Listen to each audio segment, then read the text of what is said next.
Guys, I'm back. I know it's been a while, but I only like to do videos when I find Mandela effects that are interesting and new and maybe a little bit different. And this one I did find to be a little bit different, and it centers around Stanley Kubrick's Eyes Wide Shut.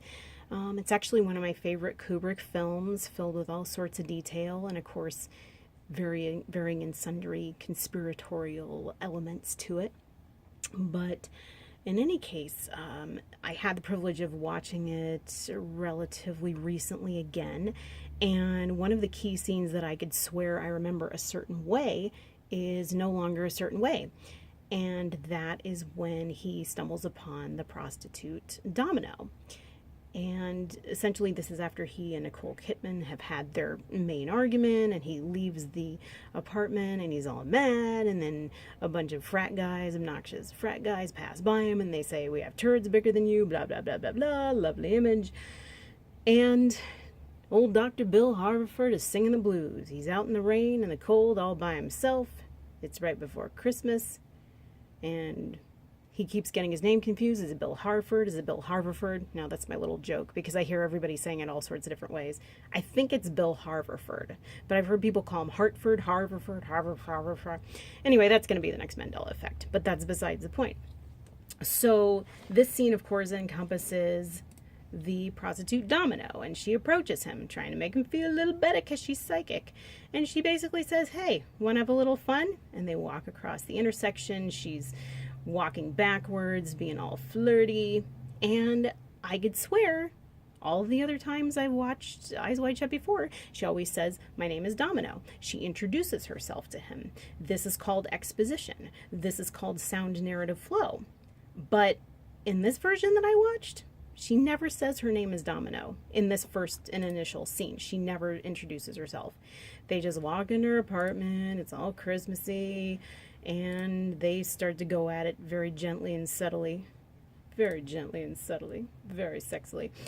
And then his wife calls and he has to leave. So he leaves and we still don't know her name. And the name Domino, as far as I can tell, and in my mind, is so symbolic. I mean, her coat are the colors of a domino. It's symbolic of a game. It's symbolic of dominoes falling. It's symbolic of the shit hitting the fan. It's symbolic of all sorts of things. And she never says it, and it's not sound exposition to me. The only time we ever know or hear that her name is Domino is after the party, after the big naked party.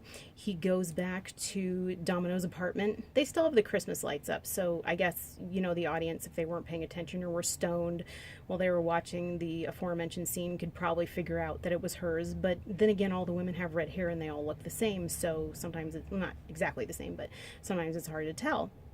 And it's hard to keep them all straight. But anyway, he goes back to the apartment. He's looking for Domino, and he wants to thank her.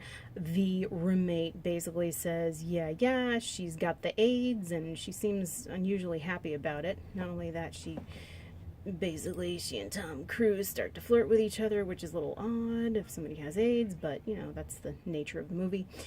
And just the whole time that they're in the apartment, it's all Domino this, Domino that, blah, blah, blah, blah, blah, Domino. So if you're paying attention, the first time you see this movie, you can probably assume and deduce that they're talking about the woman who picked him up on the street. But other than that, it just kind of jacks up the narrative flow. So anyway, it was just really strange because I just always remember, as far as sound cinematic exposition, you always want to state everyone's names right away, especially if they're symbolic or in any way meaningful. And they didn't do it in the first scene this time, so it was totally weird.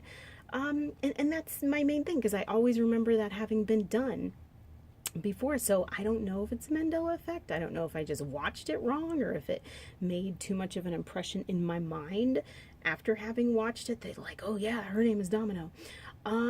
But it was just really weird. And I know that there are other versions of this movie, but from what I read online, most of the other versions of this movie center around how risque the sex scenes are or were.